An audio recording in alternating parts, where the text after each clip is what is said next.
जय हिंद दोस्तों, स्वागत है आपका मेरे ऑफिशियल यूट्यूब चैनल सूरज सोनी मैथ एकेडमी में।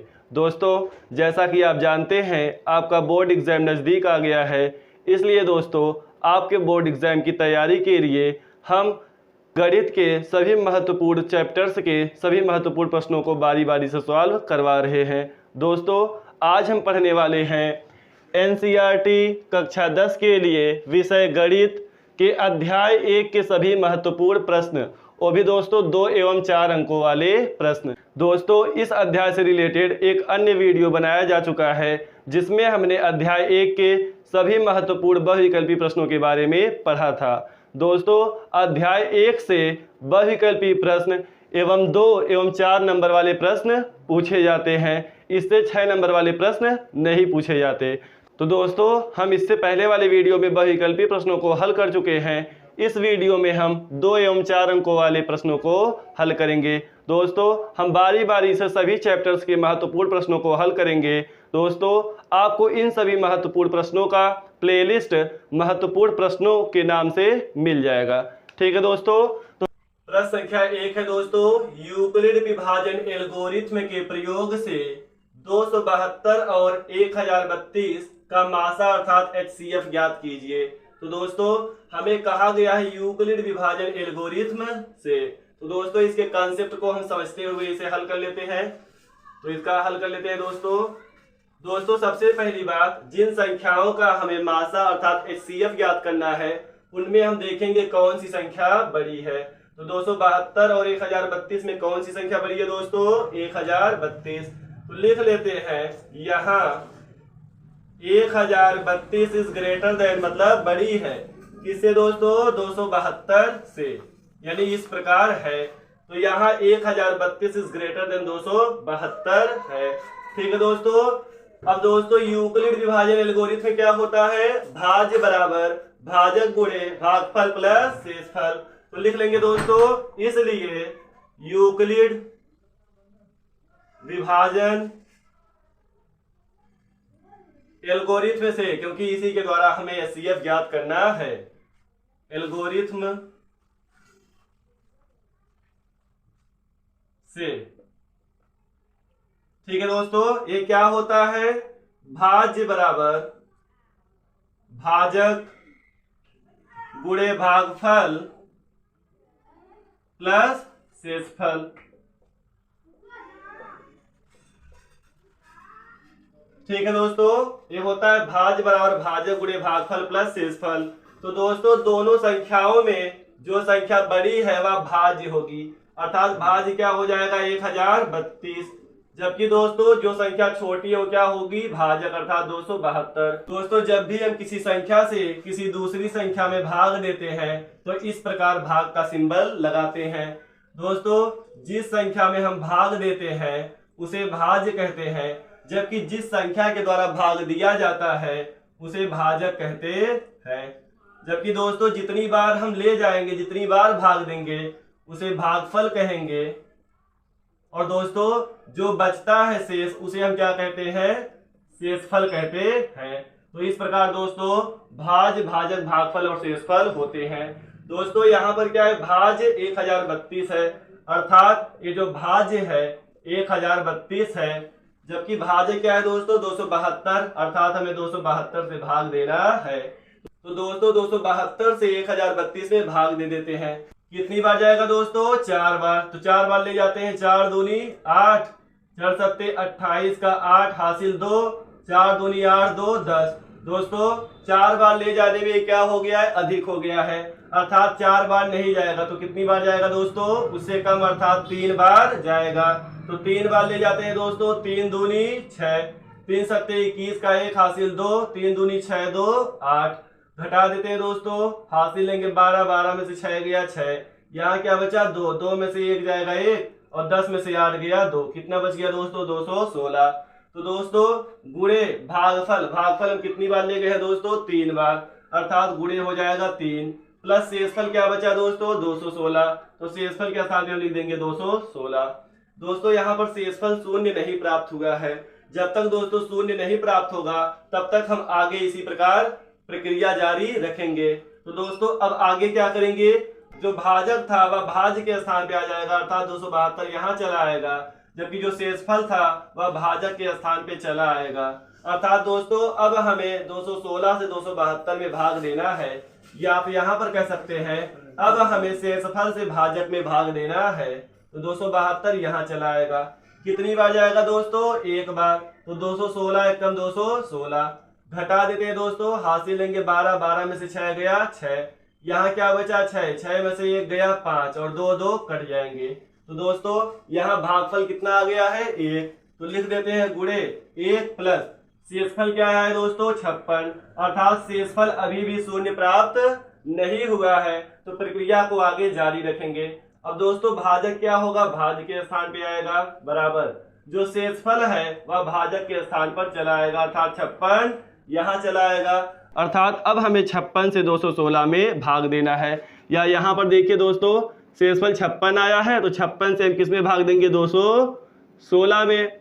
तो दोस्तों कितनी बार जाएगा? इस 4 बार ले जाकर देखते हैं, यदि ज्यादा होगा तो उससे कम अर्थात 3 बार ले जाएंगे।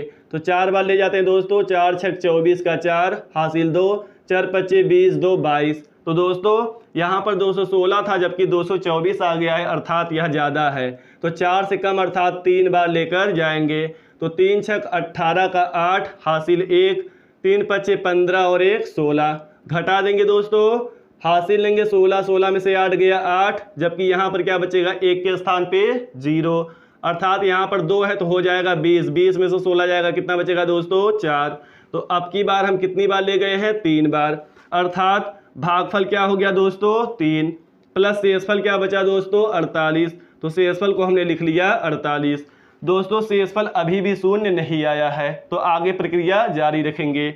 अब जाकर दोस्तों क्या करेंगे? जो भाजक है वो फिर से भाज्य के स्थान पे आ जाएगा, अर्थात 56 यहाँ चला आएगा, जबकि जो शेषफल है वह भाजक के स्थान पे आ जाएगा, अर्थात 48 यहाँ चला आएगा। तो अब हम 48 से 56 में भाग देंगे। तो दोस्तों यहाँ जगह नहीं है, इसे यहाँ लिख लेते हैं, अर्थात यहाँ पर 48 रहेगा और किस में भाग देंगे दोस्तों? 56 में। कितनी बार जाएगा? एक बार जाएगा। 48 से कम 48 घटाएंगे 16, 16 में से 8 गया 8, यहाँ पर बचेगा 4, 4, 4 कट जाएंगे। तो कितनी बार ले गए दोस्तों? एक बार, अर्थात भागफल क्या हो जाएगा? 1 प्लस शेषफल कितना बचा दोस्तों? 8। हमने 8 को नोट कर लिया।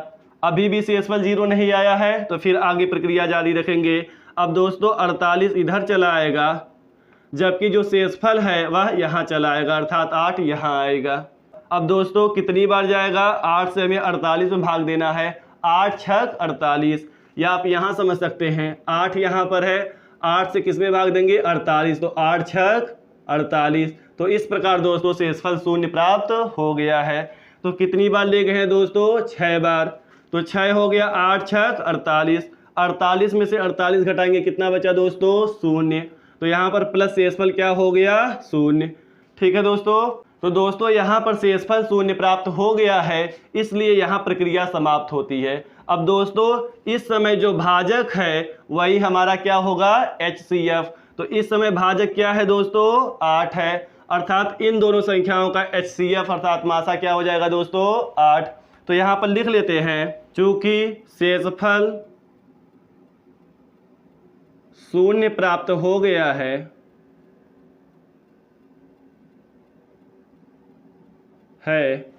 इसलिए यहाँ प्रक्रिया समाप्त होती है। प्रक्रिया समाप्त होती है। ठीक है दोस्तों। इस समय भाजक क्या है दोस्तों? 8 है, इसलिए इन दोनों संख्याओं का HCF क्या हो जाएगा? 8। तो यहाँ पर लिख लेते हैं, चूंकि इस समय भाजक 8 है, इसलिए कौन कौन सी संख्याओं का पूछा था दोस्तों मासा? 272 और 1032। इसलिए 272 एवं 1032 का HCF अर्थात मासा क्या हो जाएगा दोस्तों? 8 हो जाएगा। तो दोस्तों इस प्रकार हमने यूक्लिड विभाजन एल्गोरिथ्म के द्वारा 272 और 1032 का HCF ज्ञात किया। दोस्तों इसी प्रकार यहाँ पर आपको संख्याएं बदल कर दे सकता है, तो आप इसी प्रकार सॉल्व करेंगे। तो दोस्तों आशा करते हैं प्रश्न आपको समझ में आया होगा। आप इसे पॉज करके नोट कर सकते हैं या इसका स्क्रीनशॉट ले सकते हैं। ओके दोस्तों, आते हैं अगले प्रश्न पे। प्रश्न संख्या 2 क्या है दोस्तों? संख्याओं 26 और 91 का अभाज्य गुणनखंड विधि द्वारा मासा अर्थात HCF एवं लासा अर्थात LCM ज्ञात कीजिए। तो दोस्तों इन दोनों संख्याओं का हमें अभाज्य गुणनखंड विधि द्वारा मासा अर्थात HCF और लासा अर्थात LCM ज्ञात करना है। तो दोस्तों इसका हल कर लेते हैं। दोस्तों सबसे पहली बात कहा है अभाज्य गुणनखंड विधि द्वारा, तो दोस्तों हम 26 और 91 का पहले अभाज्य गुणनखंड कर लेते हैं। तो दोस्तों यहाँ पर कर लेते हैं 26 का अभाज्य गुणनखंड और यहाँ पर कर लेते हैं 91 का अभाज्य गुणनखंड। तो दोस्तों आप देख सकते हैं लास्ट में सम संख्या है अर्थात यह 2 से डिवाइड होगा। तो 2 से काट देते हैं दोस्तों, 2 एकम 2, 2 तिया 6। अब दोस्तों 13 से ही कटता है, तो 13 से काटेंगे 13 एकम 13। दोस्तों यहाँ पर क्या है 91, क्या होता है दोस्तों 13 सत्ते 91 अर्थात 13 और 7 से कट जाएगा। तो पहले 7 से काट देते हैं दोस्तों, 7 एकम 7 बचा 2 इसमें आएगा कितना हो जाएगा 21, 7 त्रिक 21। अब 13 से ही कटेगा अर्थात 13 एकम 13। तो दोस्तों हमने 26 और 91 का अभाज्य गुणनखंड कर लिया है। अब इसे लिख लेते हैं दोस्तों, इसलिए 26 का अभाज्य गुणनखंड करने पर तो दोस्तों 26 बराबर क्या आ गया है 2 गुणे 13 अर्थात 2 गुणे 13।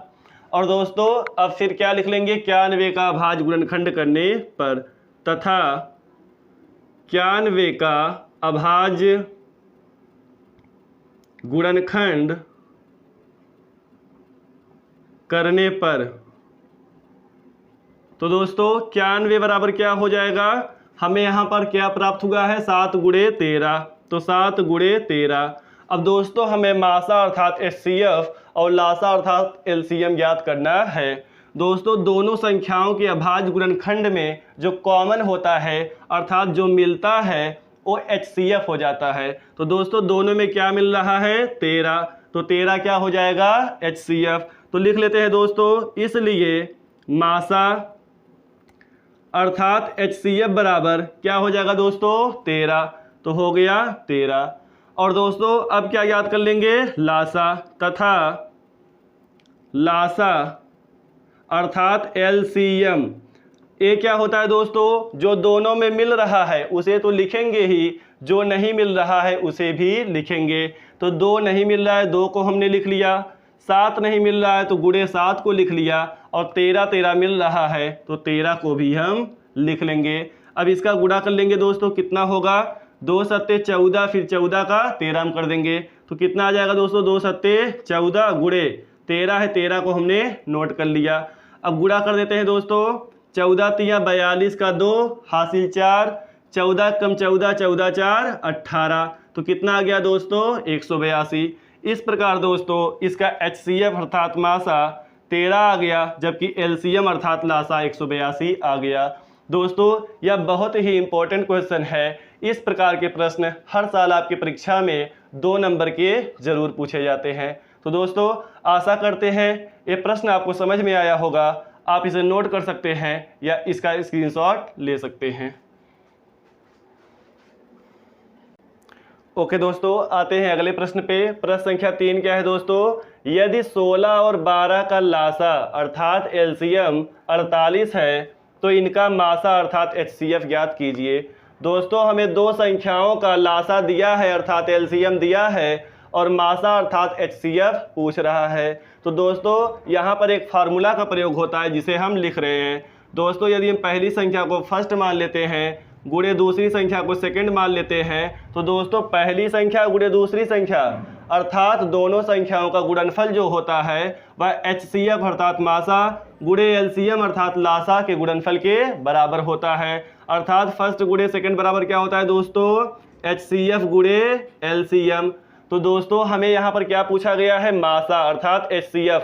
दोस्तों यदि आपसे लासा पूछा जाता इन दोनों संख्याओं का, फिर भी आप यही फार्मूला लगाते। तो दोस्तों पूछा गया है HCF निकालेंगे तो क्या हो जाएगा दोस्तों, LCM नीचे चला आएगा। अर्थात अगर हम HCF निकालते हैं तो फर्स्ट इंटू सेकेंड, ये तो वही रहेगा दोस्तों, अपान में क्या चला आएगा, LCM, तो अपान हो जाएगा LCM मतलब क्या होता है दोस्तों, लासा, और HCF मतलब क्या होता है दोस्तों, मासा। तो हमें मासा ज्ञात करना है। तो क्या हो जाएगा दोस्तों, फर्स्ट इंटू सेकेंड, अर्थात जो दोनों संख्याएं दी गई हैं, कौन कौन सी संख्याएं दी गई हैं, 16 और 12 का गुणनफल अर्थात 16 गुणे 12 बटा LCM। इन दोनों का LCM अर्थात लासा कितना दिया है दोस्तों, 48। तो बटा क्या हो जाएगा दोस्तों, 48। अब आप देख सकते हैं 12 एकम 12, 12 चौक 48, ये कट गया, 4 एकम 4, 4 चौक को 16। तो दोस्तों क्या हो जाएगा, 4 एकम 4 और नीचे बचा 1 लिख भी सकते हैं और हटा भी सकते हैं। तो इस प्रकार दोस्तों इन दोनों संख्याओं का मासा अर्थात HCF कितना आ गया, 4। तो इसलिए हम लिख सकते हैं मासा या HCF बराबर क्या आ गया दोस्तों, 4। तो ये हो गया आपका आंसर। ठीक है दोस्तों, आते हैं अगले प्रश्न पे। प्रश्न संख्या 4 क्या है दोस्तों, यदि मासा 306, 657 बराबर 9, मासा को इंग्लिश में क्या कहते हैं दोस्तों, HCF। हो सकता है आपके पेपर में मासा के स्थान पे HCF ही लिख दे और लासा के स्थान पर LCM ही लिख दे। तो दोस्तों आपको दोनों जानना है। तो दोस्तों आपको दिया है इन दोनों संख्याओं का मासा और इन दोनों संख्याओं का लासा पूछा गया है। तो दोस्तों इसी प्रश्न को इस प्रकार भी लिख सकता है और इसी प्रश्न को इस प्रकार भी लिख सकता है। तो दोस्तों इन दोनों संख्याओं का हमें क्या दिया है, मासा 9, क्या याद करना है, लासा। तो फार्मूला वही लगेगा दोस्तों, क्या होता है, फर्स्ट इंटू सेकेंड, अर्थात दोनों संख्याओं का गुणनफल बराबर मासा गुणे लासा, अर्थात HCF गुणे LCM। ठीक है दोस्तों, यहाँ हमें क्या ज्ञात करना है, लासा अर्थात LCM। तो दोस्तों अगर हम LCM निकालेंगे तो HCF क्या होगा, नीचे चला आएगा। अर्थात कह सकते हैं LCM बराबर दोनों संख्याओं का गुणनफल अर्थात फर्स्ट गुणे सेकेंड अपान HCF नीचे चला आएगा। तो अपान क्या हो जाएगा दोस्तों, HCF। हमें संख्याएं क्या क्या दी गई हैं दोस्तों, 306 और 657। तो हो जाएगा 306 गुणे 657 बटा HCF कितना दिया है दोस्तों, मासा इन दोनों का कितना दिया है, 9। तो बटा हो गया 9। तो 9 से डिवाइड कर देते हैं दोस्तों, एक कट जाएगा 9 से, 9 कितनी बार जाएगा दोस्तों, 65 है। 7 बार जाएगा 9 सत्ते 63, कितना बचा 2, 27, 9 त्रिक 27, कितना आ गया दोस्तों, 306 गुणे 73। तो इसका गुणा कर देते हैं दोस्तों, क्या हो जाएगा, 306 गुणे 73, 3 6 18 का 8 हासिल 1, 3 का गुणा 0 में करेंगे तो 0 हो जाएगा, 1 हासिल जोड़ेंगे तो 1 लिख लेंगे, 3 त्रिका 9, 7 6 42 का 2 हासिल 4, 7 का 0 में गुणा करेंगे 0 और 4 जोड़ेंगे कितना आ जाएगा दोस्तों, 4, 7 त्रिक 21 लिख लेते हैं दोस्तों, 8 2 और 1 कितना हो जाएगा 3, 9 4 13 का 3 हासिल 1, 1 1 कितना हो जाएगा दोस्तों 2 और ऑलरेडी 2 है। तो कितना आ गया दोस्तों, 22,338। तो दोस्तों इस प्रकार इस वाले प्रश्न में हमें LCM दिया था अर्थात लासा दिया था और HCF अर्थात मासा पूछा था, जबकि इस वाले प्रश्न में दोस्तों इन दोनों संख्याओं का मासा अर्थात HCF दिया था जबकि लासा अर्थात LCM पूछा गया था। तो दोस्तों आशा करते हैं ये प्रश्न आपको समझ में आया होगा। आप इसे पोज करके नोट कर सकते हैं या इसका स्क्रीनशॉट ले सकते हैं। ओके दोस्तों, आते हैं अगले प्रश्न पे। प्रश्न संख्या 5 क्या है दोस्तों, बिना लंबी विभाजन प्रक्रिया किए दिखाइए कि परिमेय संख्या 66/180 का दशमलव प्रसार शांत है या अशांत आवर्ती है। बिना वास्तविक विभाजन किए परिमेय संख्या 13/125 का दशमलव प्रसार भी ज्ञात कीजिए। तो दोस्तों यहाँ पर क्या कहा गया है, बिना लंबी विभाजन प्रक्रिया किए अर्थात बिना भाग दिए हमें यह बताना है कि 66/180 का दशमलव प्रसार शांत है या अशांत। दोस्तों दशमलव प्रसार दो प्रकार के होते हैं, एक होता है शांत, दूसरा होता है अशांत। तो दोस्तों यहाँ पर हमें संख्या दी गई है 66/180, दोस्तों हम दो प्रकार से बता सकते हैं, या तो भाग दे करके हम बता सकते हैं, या एक दूसरा रूल है जिसके द्वारा हमें हल करना है, क्योंकि हमें कहा गया है बिना लंबी विभाजन प्रक्रिया किए, अर्थात बिना भाग दिए। तो दोस्तों पहले इसे लिख लेते हैं, तो इसका हल कर लेते हैं। कौन सी संख्या दी गई है दोस्तों? 66/180। दोस्तों आप देख सकते हैं ऊपर सम संख्या है और नीचे लास्ट में 0 है, अर्थात दोनों 2 से कटेंगे। तो 2 से डिवाइड कर देते हैं, 2 तिया 6, 2 तिया 6, जबकि 2 9 18 और 0 नोट कर लेंगे। दोस्तों ये और भी डिवाइड होंगे, तो पहले इन्हें लिख लेते हैं 33/90। दोस्तों ये 3 से कट जाएंगे, 3 एकम 3, 3 एकम 3, और ये 3 त्रिका 9, कितना आ गया? 11/30। ठीक है दोस्तों, अब हमें बताना है इस संख्या का दशमलव प्रसार शांत है या अशांत आवर्ती है। दोस्तों इसका एक कॉन्सेप्ट है, यदि हर का अभाज्य गुणनखंड 2 के गुणनफल के रूप का या 5 के गुणनफल के रूप का या इन दोनों अर्थात 2 × 5 के गुणनफल के रूप का होता है तो उसका दशमलव प्रसार शांत होता है, अदरवाइज अशांत होता है। तो दोस्तों यहाँ पर 2 लिखा गया, हम लिख देते हैं 2 की पावर m 5 की पावर n, 2 की पावर m 5 की पावर n। दोस्तों m और n क्या है? धनात्मक पूर्णांक है, अर्थात 1 2 3 4 5 कुछ भी हो सकते हैं। 2 चाहे जितनी बार आ सकता है, 1 बार भी आ सकता है, 2 बार भी, उसी प्रकार 5, उसी प्रकार 2 या 5 कई बार आ सकते हैं, लेकिन इनके अतिरिक्त कोई अन्य संख्या नहीं आनी चाहिए। तो दोस्तों सर्वप्रथम हम क्या करेंगे? हर का अभाज्य गुणनखंड करेंगे। दोस्तों ऊपर वाले को अंश कहते हैं, नीचे वाले को हर। तो हर क्या है? 30, इसलिए हर अर्थात 30 का अभाज्य गुणनखंड करने पर, अभाज्य गुणनखंड करने पर, तो कर लेते हैं दोस्तों 30 का अभाज्य गुणनखंड। दोस्तों लास्ट में 0 है, 0 है, अर्थात 2 से कटेगा, तो 2 एकम 2, 1 इसमें जाएगा, 10 2 25 10, 15 है, 3 से कटेगा, 3 25 15, अब 5 से कटेगा, 5 एकम 5। तो दोस्तों 30, इसलिए 30 का अभाज्य गुणनखंड क्या आ गया दोस्तों? 2 × 3 × 5, तो 2 × 3 × 5। दोस्तों आप देख सकते हैं यहाँ 2 × 5 तो है, बट इसके साथ ही 3 भी है, इसलिए इसका दशमलव प्रसार क्या होगा? अशांत आवर्ती होगा। शांत के लिए क्या होना चाहिए दोस्तों? या तो केवल 2 आए, या तो केवल 5, या तो दोनों आ जाएं। तो दोस्तों लिख देंगे, चूंकि हर का अभाज्य गुणनखंड, अभाज्य गुणनखंड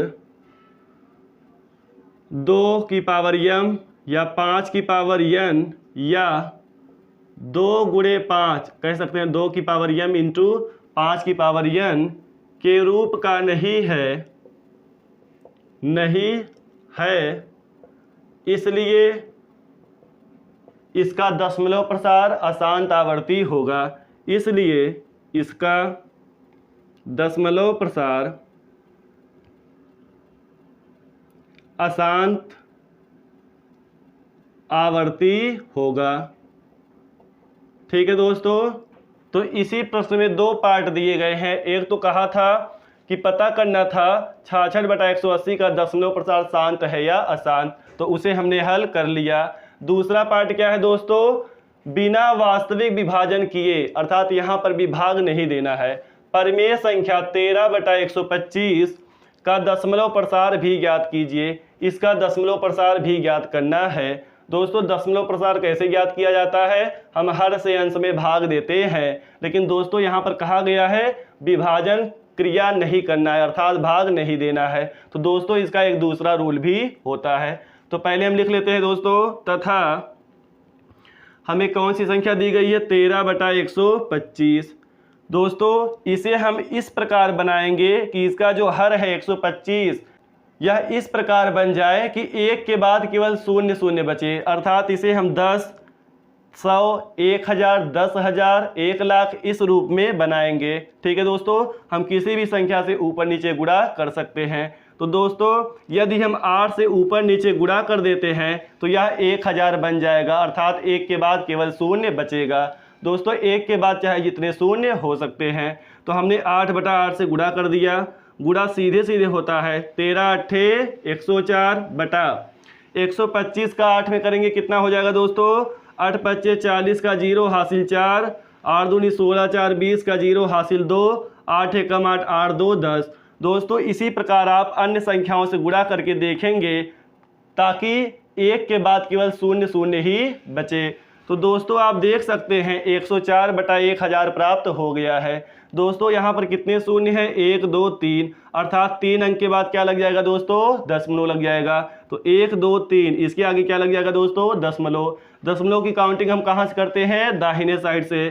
तो 104 लिख लेंगे, 1 2 3, 3 अंक के बाद यहाँ पर क्या लगा देंगे दोस्तों, दशमलव। तो दशमलव के पहले 0 लगा दिया जाता है ताकि दशमलव दिखाई दे। तो इस प्रकार दोस्तों 13 बटा 125 का दशमलव प्रसार क्या आ गया, 0.104। दोस्तों दशमलव के बाद एक एक अंक पढ़ते हैं। तो दोस्तों यह प्रश्न भी आपके एग्जाम के लिए वेरी इंपॉर्टेंट है। दोस्तों इस प्रकार के प्रश्न हर साल 2 नंबर के पूछे जाते हैं। तो दोस्तों आशा करते हैं ये प्रश्न आपको समझ में आया होगा। इसी प्रकार अन्य प्रश्नों को आप हल कर लेंगे। तो दोस्तों आप इसे पोज करके नोट कर सकते हैं या इसका स्क्रीनशॉट ले सकते हैं। ओके दोस्तों, अब आते हैं अगले प्रश्न पे। दोस्तों अब जो हम प्रश्न सॉल्व करेंगे वो 4 अंकों के आपके एग्जाम में पूछे जाते हैं। इससे पहले दोस्तों जो हमने प्रश्न 5 तक को हल किया वो आपके एग्जाम में 2 नंबर के पूछे जाते हैं। तो दोस्तों प्रश्न संख्या 6 क्या है, सिद्ध कीजिए कि √3 एक अपरिमेय संख्या है। दोस्तों आपके एग्जाम में √3 के स्थान पे √2, √5 या √7 दिया जा सकता है। तो दोस्तों जिस प्रकार हम √3 को हल करेंगे उसी प्रकार आप √2, √5 या √7 को भी हल करेंगे। तो दोस्तों इसका हल कर लेते हैं। दोस्तों यहाँ पर कहा गया है हमें सिद्ध करना है √3 एक अपरिमेय संख्या है। दोस्तों हम यहाँ पर इसको इसका उल्टा अर्थात इसका विपरीत मान लेंगे कि √3 एक परिमेय संख्या है। और दोस्तों यदि यह परिमेय संख्याओं के रूल को फॉलो नहीं करेगा तो ये क्या हो जाएगा दोस्तों, अपरिमेय हो जाएगा। तो दोस्तों लिख लेते हैं, माना √3 एक परिमेय संख्या है। दोस्तों हमें सिद्ध करना है अपरिमेय, लेकिन उसका उल्टा मानकर चलेंगे। तो माना √3 एक परिमेय संख्या है। ठीक है दोस्तों, तो परिमेय संख्या है तो इसे हम P बटा Q के रूप में लिख सकते हैं। तो हम इसे P बटा Q के रूप में लिख सकते हैं,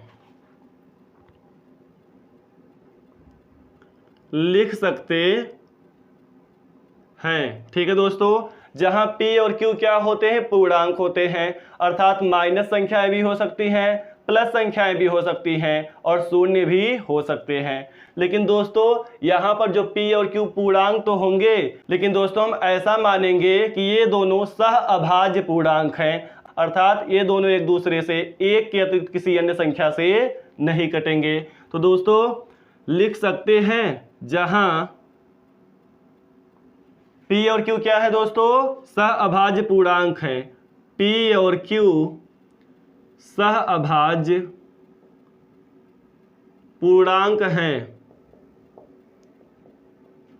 और दोस्तों यहाँ पर एक शर्त है कि Q का मान शून्य नहीं होना चाहिए, क्योंकि यदि हर शून्य हो जाएगा तो उसका मान अनंत हो जाएगा, तथा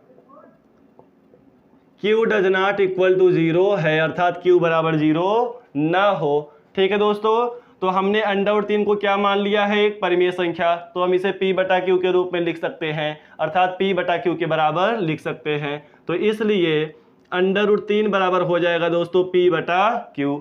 दोस्तों यह अंडर रूट है अर्थात करड़ी है, तो इसे हटाने के लिए हम क्या करेंगे, दोनों पक्षों का वर्ग कर देंगे। तो दोनों पक्षों का वर्ग करने पर, वर्ग का मतलब दोस्तों स्क्वायर करने पर कर देते हैं दोस्तों, क्या हो जाएगा, √3 का स्क्वायर बराबर P बटा Q का होल स्क्वायर। दोस्तों स्क्वायर से अंडर रूट कट जाएगा, क्या बचेगा 3। तो इसलिए 3 बराबर क्या हो जाएगा दोस्तों, ये अलग अलग स्क्वायर हो जाएगा, अर्थात P स्क्वायर बटा Q स्क्वायर। दोस्तों हम Q स्क्वायर का मान निकाल लेते हैं, तो Q स्क्वायर अगर इधर आएगा तो 3 नीचे चला आएगा, इसलिए Q स्क्वायर बराबर हो जाएगा दोस्तों पी स्क्वायर और क्यू स्क्वायर जब इधर आया तो 3 नीचे चला आएगा, अर्थात पी स्क्वायर बटा 3। तो दोस्तों इसे मान लेते हैं समीकरण नंबर 1। दोस्तों यहाँ आप देख सकते हैं कि पी स्क्वायर बटा 3 है, अर्थात 3 पी स्क्वायर को विभाजित कर रहा है। दोस्तों यदि 3 पी स्क्वायर को विभाजित कर रहा है तो 3 पी को भी विभाजित करेगा। तो दोस्तों यहाँ पर लिख सकते हैं चूँकि 3 पी स्क्वायर को, तो 3 कामा पी स्क्वायर को विभाजित करता है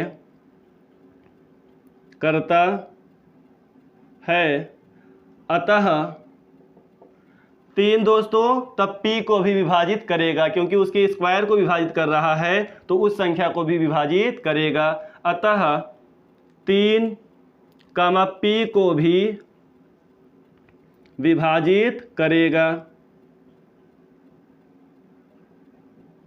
ठीक है दोस्तों। अब दोस्तों इससे आगे हल करने के लिए हम p को कुछ मान लेंगे, और दोस्तों यहाँ पर 3 है तो p को 3 के गुणनफल के रूप में मानेंगे, अर्थात p बराबर हम 3 कुछ भी मान सकते हैं, मान लेते हैं r। तो हम क्या मान लेंगे दोस्तों, p बराबर 3r या 3 यस आप कुछ भी मान सकते हैं, लेकिन यहाँ 3 है तो आपको 3 के गुणनफल के रूप में ही मानना है। अगर हम 2 वाले को हल करेंगे तो यहाँ पर 2 रहेगा तो आपको 2 के गुणनफल के रूप में मानना है। इसी प्रकार अन्य प्रश्नों में आपको मानना है। तो दोस्तों मान लेते हैं माना p बराबर क्या मान लेंगे दोस्तों, यहाँ पर 3 है तो 3 लिख लेंगे और कुछ अपनी तरफ से ले लेंगे, यानी r यस t कुछ भी आप ले सकते हैं। तो p बराबर 3r। इसलिए दोस्तों हमें किसका मान चाहिए, p स्क्वायर का। तो p स्क्वायर बराबर क्या हो जाएगा दोस्तों, 3r का होल स्क्वायर, या p स्क्वायर बराबर हो जाएगा 3 त्रिका 9 r स्क्वायर।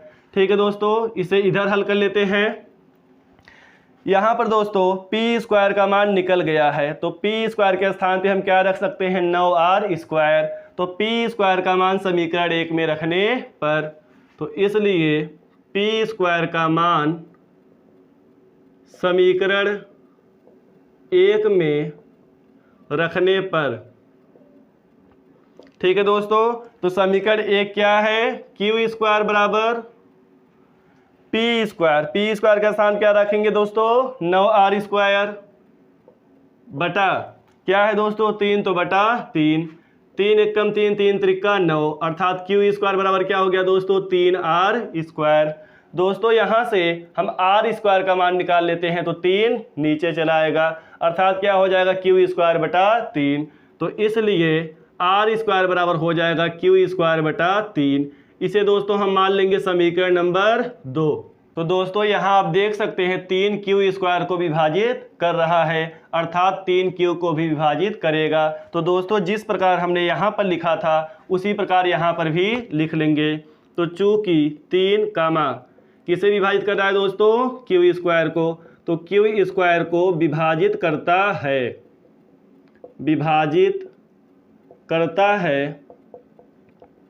अतः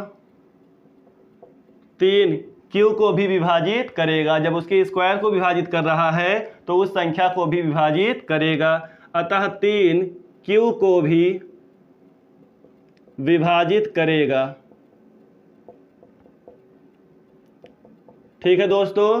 तो दोस्तों आप देख सकते हैं यहाँ 3 पी स्क्वायर को भी विभाजित कर रहा है, अर्थात 3 पी को भी विभाजित कर रहा है, जबकि 3 क्यू स्क्वायर को भी अर्थात 3 क्यू को भी विभाजित कर रहा है, अर्थात पी और क्यू दोनों संख्याएं 3 से विभाजित हो रही हैं। जबकि दोस्तों यहाँ हमने माना था पी और क्यू क्या है, सअभाज्य पूर्णांक हैं, अर्थात ये दोनों एक के अतिरिक्त किसी अन्य संख्या से विभाजित नहीं होंगी। बट दोस्तों समीकरण 1 व 2 से स्पष्ट होता है कि P और Q दोनों ही 3 से विभाजित हो रहे हैं। तो दोस्तों हमें यह गलत परिणाम क्यों प्राप्त हुआ है, क्योंकि हमने गलत मान लिया था, क्योंकि हमने मान लिया था कि √3 क्या है, एक परिमेय संख्या है। तो जब हमें गलत परिणाम प्राप्त हुआ अर्थात परिमेय संख्याओं वाला मान प्राप्त नहीं हुआ, इसका मतलब है कि यह परिमेय संख्या नहीं है। तो परिमेय संख्या नहीं है तो क्या होगी दोस्तों, अपरिमेय संख्या होगी। तो दोस्तों वही लिखना है आपको, समीकरण 1 व 2 से स्पष्ट है कि 3 P और Q दोनों को विभाजित करता है, विभाजित करता है। अतः P और Q क्या है? सहअभाज्य संख्याएं नहीं है। तो लिख लेते हैं दोस्तों, अतः P और Q सहअभाज्य संख्याएं नहीं हैं। ठीक है दोस्तों, इसलिए हमारा मानना असत्य है कि √3 एक परिमेय संख्या है। तो दोस्तों यहां पर लिख लेते हैं आगे इसके, इसलिए हमारा मानना असत्य है, असत्य है कि √3 एक परिमेय संख्या है, एक परिमेय संख्या है। अतः √3 क्या होगी दोस्तों? जब परिमेय संख्या नहीं है तो क्या हो जाएगी? अपरिमेय संख्या है। अतः √3 एक अपरिमेय संख्या है, अपरिमेय संख्या है। ठीक है दोस्तों, तो दोस्तों इस प्रकार के प्रश्न आपके एग्जाम में 4 अंक के पूछे जाते हैं। तो दोस्तों आशा करते हैं ये प्रश्न आपको समझ में आया होगा और इसी प्रकार आप इन सभी प्रश्न को लगा सकते हैं। तो दोस्तों आप पोज करके इसे नोट कर सकते हैं या इसका स्क्रीनशॉट ले सकते हैं। इसके बाद दोस्तों एक प्रश्न हम और हल करेंगे। ओके दोस्तों, आते हैं अगले प्रश्न पे। प्रश्न संख्या 7 क्या है दोस्तों? सिद्ध कीजिए कि 3 + 2 √3 एक अपरिमेय संख्या है। दोस्तों इस संख्या के स्थान पर आपको अन्य संख्याएं भी दे सकता है, जैसे 2 + √5, 3 - 2 √3, इस प्रकार की भी संख्याएं दे सकता है। तो दोस्तों जिस प्रकार हम इसे हल करेंगे उसी प्रकार इन्हें भी सॉल्व करेंगे। तो इसके कॉन्सेप्ट को हम समझ लेते हैं कि ऐसे प्रश्नों को हम किस प्रकार सॉल्व करेंगे। तो इसका हल कर लेते हैं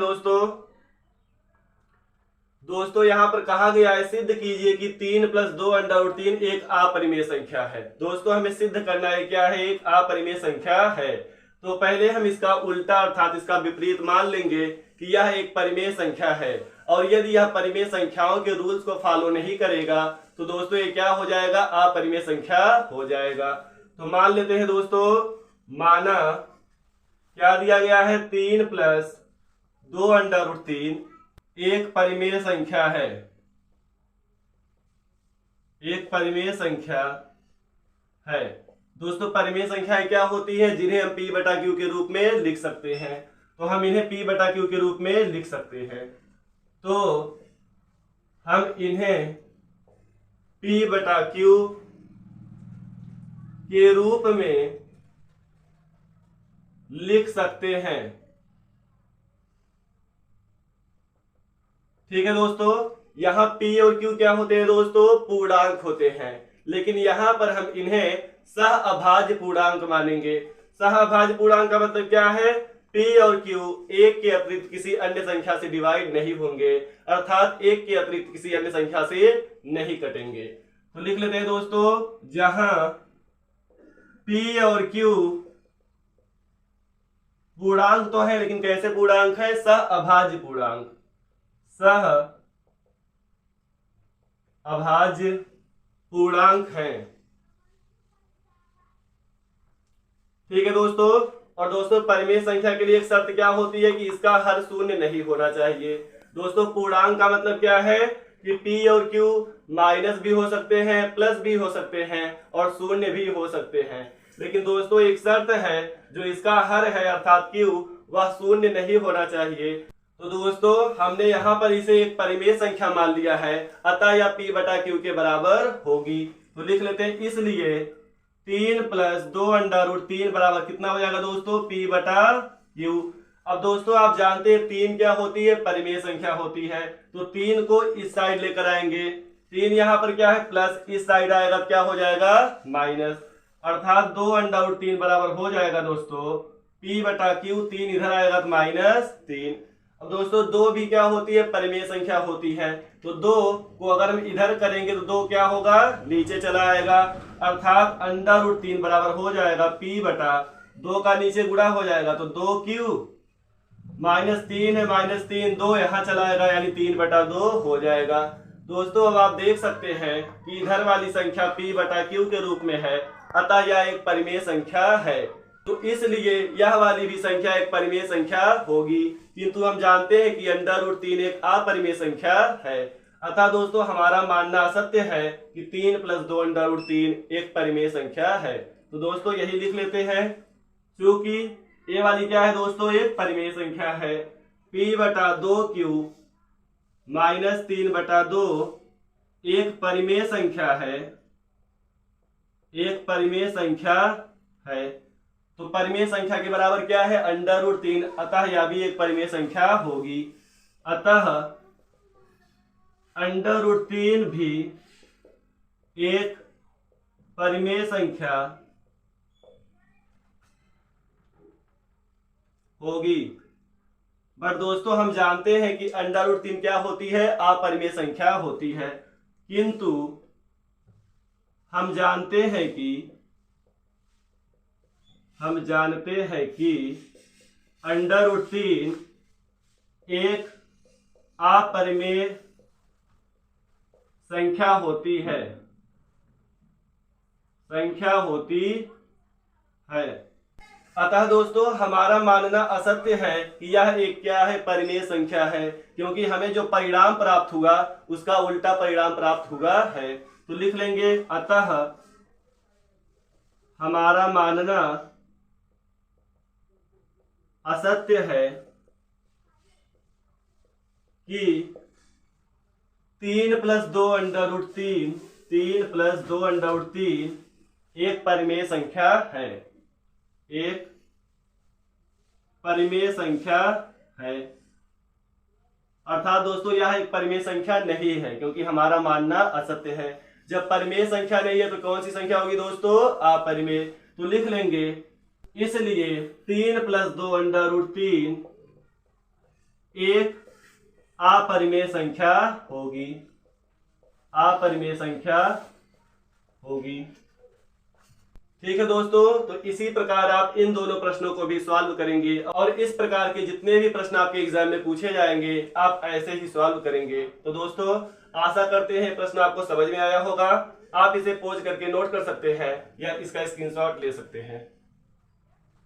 तो दोस्तों आशा करते हैं आपने नोट कर लिया होगा। दोस्तों आज हमने अध्याय 1 के सभी महत्वपूर्ण प्रश्नों को हल किया। आज दोस्तों अध्याय 1 समाप्त होता है। दोस्तों इसी प्रकार हम आगे के चैप्टर्स को बारी बारी से सॉल्व करेंगे। इन सभी वीडियोस का आपको प्लेलिस्ट मिल जाएगा, आप प्लेलिस्ट वाले ऑप्शन में जा करके वहां से सभी वीडियोस को देख सकते हैं। तो दोस्तों वीडियो देखने के लिए धन्यवाद। मिलते हैं नेक्स्ट वीडियो में, तब तक के लिए जय हिंद, जय भारत, वंदे मातरम।